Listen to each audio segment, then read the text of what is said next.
Hey, this is Kelly from Made to Sustain, and today we're here to share how to reduce your food waste this Thanksgiving. Every year, millions of Americans gather around with friends and family to celebrate Thanksgiving. In fact, the University of Minnesota estimates that 305 million pounds of food are wasted on Thanksgiving, just on the dinner alone, and we really want to do something about that. So I'm teaming up with my friend Emma over at The Simple Environmentalist to help figure out how can we revive these leftovers. Most of them don't freeze very well, they don't hold up, and by the third day you're sick of eating the same thing. So I want to give you some tips on how you can refresh or revive your Thanksgiving leftovers into something really tasty and delicious, and we've got some really great ways on how you can do that. My first idea is to reuse your apple scraps from making apple pie to make apple scrap vinegar. I do this every year, and it lasts me throughout the entire year, and I'm always excited to make it again on Thanksgiving or near Thanksgiving. It's pretty similar to apple cider vinegar, but the main difference is that we're using sugar to make apple scrap vinegar, and with apple cider vinegar, it's kind of like sourdough. There's like a mother starter, and then you reuse that to make the vinegar over and over again. So it's not going to be quite as bacterial, if you will, but it'll still get the job done, and it'll have a very similar flavor profile. All you need is your scraps in a large, clean jar. Next, you're going to want to fill it with water, but make sure you measure because we're going to need that measurement later. But you're going to want your apple scraps submerged in water, not totally like, if your apple scraps are only taking up half of the jar, you don't need to fill your jar up to the top, just enough to cover the apple scraps. For me, after using, we use between 5 and 7 apples for apple pie, we typically use around 2 cups of water to cover them. And of course, this will depend on the size of your jar as well. After that, you'll need 1 tablespoon of sugar for every cup of water you used. So if you use 2 cups of water, you'll need 2 tablespoons of sugar, 2.5 cups of water, 2.5 tablespoons of sugar, and so forth. Add that all to the jar and give it a good mix with a wooden or a plastic spoon. You want to avoid metal if possible. Metal is kind of the enemy of fermentation, so stick to glass, plastic, or wood if you can. Then you're going to want to cover your jar with a paper towel, secure it with a rubber band, and leave it in a cool, dark place for about 4 weeks. Now, this will also depend on what flavor you want. If you want it to be really, really sour and tart, let it go a little bit longer than 4 weeks. If you want it on the milder side, let it go a little bit less than 4 weeks. You might just have to taste it as you go until you get the desired taste. The first one we're going to start with is mashed potatoes, and mashed potatoes are one of those things that are on every single Thanksgiving table. They're a classic. They go with everything, but they serve a lot and they make a lot, but you're always going to end up with some left over. So I'm going to show you how to make these mashed potatoes into mashed potato pancakes. So we're just going to mash it up. But the goal here is to get them a little bit drier so that they stay together. I'm going to add 2 eggs and some salt and a little flour. I'm actually going to add 1 more tablespoon of flour. If you're gluten-free, you can use cornstarch. And that's our batter.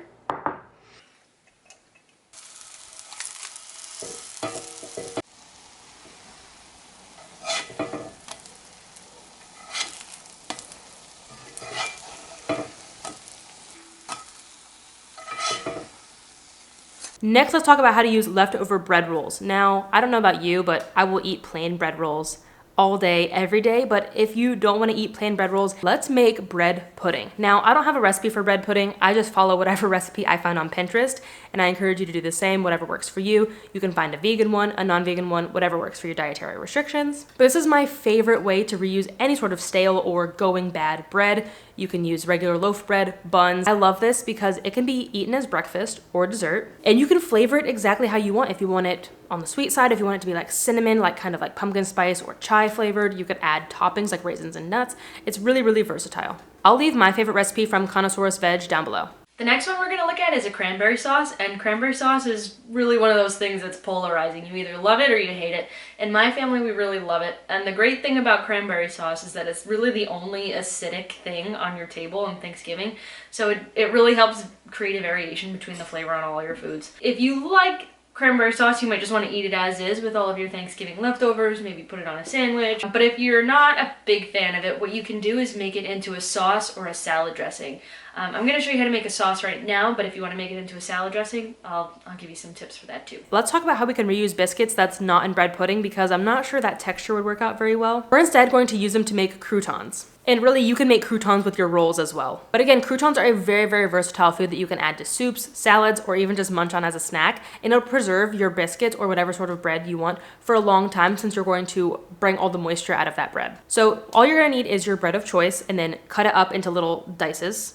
and then lay it out on a baking tray. I like to use one with walls on it just so nothing falls off. Then you want to drizzle with your fat of choice. You can use olive oil, vegetable oil, butter, and then give it a quick toss with tongs or your hands. And then you can season it however you want. If you just want to go basic with some salt, that works. I highly recommend at least salt. But if you want to go very fancy, like Italian style, you could add oregano, basil. If you wanted to do like holiday themed, you could do rosemary. You also can never really go wrong with garlic and onion either. Then you want to bake at 300 degrees for about 20 minutes until they're golden brown. If they're not golden brown, let them go a little bit longer. Keep tossing them so that they get evenly cooked as well. Now at this point, if they are starting to get too brown, but they're not fully dried out yet, you'll want to turn your temperature down because you want them to be completely free of moisture, completely dehydrated, so that they can be shelf stable as long as possible. And also remember that they will firm up as they cool. So if they're a little bit squishy to the touch, take one out of the oven, let it cool on the countertop, see if it's crispy. If it is, you can pull the rest of them out. If not, let it keep going. And then you can store in an airtight container and use as you want. So a few things you can do with leftover macaroni and cheese. You can pair it with some vegan barbecue jackfruit. I actually made a recipe for that. I'll put that on the link below that you can check that out. Or you can fry them into mac and cheese bites. So all you need to do for that is you take the mac and cheese, you clump them together. Depends how you're serving it, right? If it's conventional mac and cheese, you can make an egg and batter mixture, coat it, and then deep fry it. Or if it's vegan, you can use plant-based milk and a coating and do it that way with some aquafaba. And same practice, just mold them together and fry them. So they're really tasty that way. Some people like them, some people don't like them. To me, they're a little bit too indulgent for my liking. I'd rather just eat mac and cheese as is, but it's a great way to use up some of your Thanksgiving leftovers if you're just, have too much mac and cheese and you don't know what to do with it. This wouldn't be a Thanksgiving food waste video if we didn't talk about the infamous Thanksgiving leftover sandwich. You don't have to put every single leftover on a sandwich. That can get messy and potentially gross. Here's how I would build my perfect leftover sandwich. I would start with a roll or a biscuit, whatever we have left over, cut it in half. And then for the bottom bun, I'm gonna pick a sauce. You can either do gravy, cranberry sauce, you can do classic butter. If you do like a fancy garlic butter, you can do that as well. Next step, add your protein on top of that, whether you guys do ham, turkey, or a vegan roast. No sandwich is complete without a vegetable. This could be a Thanksgiving vegetable if you had roasted Brussels sprouts, if you had green bean casserole, if you had like other sort of roasted veggies like potatoes and carrots. Even if you don't have leftover Thanksgiving vegetables, I highly encourage you to add a vegetable anyway, just for some texture, some flavor, of course, nutrition. Next, get crazy and add a second carb to your sandwich. This could be mashed potatoes, scalloped potatoes. This could be stuffing. Of course, if that's too much for you, maybe it's a textural nightmare like it would be for me, you can skip this one. And then we're gonna add some more sauce on top. Again, only if you're feeling like it. Go back to, the classic gravy, cranberry sauce, or just add some butter. You could also add something that maybe wasn't on the Thanksgiving menu, like mayonnaise. Italian dressing might be okay. What else? Hot sauce if you're feeling spicy. And then add your top bun and you're ready to enjoy. Again, my biggest tip here is don't overdo it. Don't feel like you need to put every single piece of leftovers on your sandwich. That could just really go overboard. And instead, since we're making them on rolls or biscuits, you could just make several little sandwiches, all with different flavors. Pumpkin pie and apple pie are two things universally on every Thanksgiving table. But one thing that happens with my family especially is you fill up on all of the entrees and the sides and the appetizers and everything delicious, that by the time dessert comes around, you don't have much room left to fill up on dessert. So my family's always left with a bunch of pie, and what do you do with a half a pie when you don't feel like eating pie anymore? Here's an idea for you. So you can make a pumpkin pie or an apple pie. You can turn it into a milkshake. Likely you've got ice cream in the freezer for apple pie or pumpkin pie a la mode. That means ice cream on the side.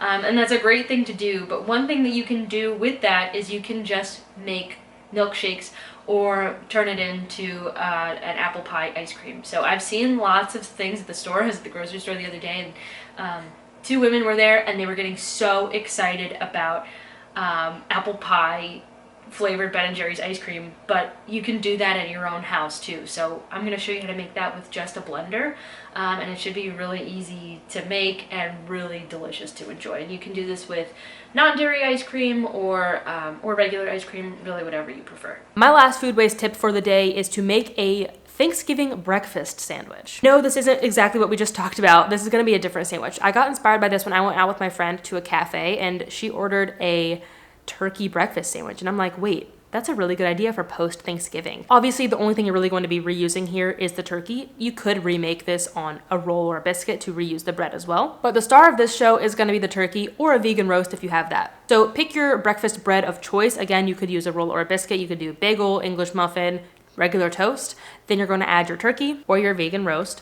Next is to add some sort of egg, however you like it cooked, and vegan or not vegan. Then pick a sauce of choice. I believe the cafe used a garlic aioli, which sounded very fancy, but you could also just use garlic butter, mayonnaise, sriracha mayo, hot sauce. Hot sauce would be pretty good. Pesto would probably be really good. You could also add a slice of cheese and take it a step further and add some veggies like tomato, avocado, pickled onion, pepper, whatever you feel like to really just jazz up this sandwich and take it to the next level. This last one, I am so excited to show you. We're gonna make stuffing waffles. And in my house, there's always stuffing left over and there's always just a little bit, but it's always an odd amount. So what you're gonna do, if you don't feel like eating stuffing, if it's gotten too soggy over the past couple days sitting in the refrigerator, what you can do is turn this into waffles. All you need is your stuffing and your waffle iron, and you really don't need anything else in between. It's gonna be super easy and you're gonna love it. Use some of your leftovers together. You can take your stuffing waffles and pair them with your cranberry sauce that you just made, and it's gonna be divine, I promise. You're gonna put them together, you're gonna dip,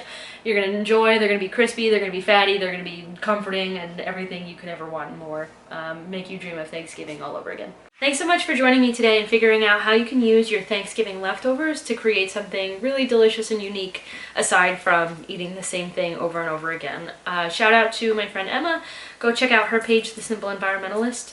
Don't forget to like and subscribe and share this video because you're not alone in not wanting to eat the same thing for Thanksgiving over and over and over again.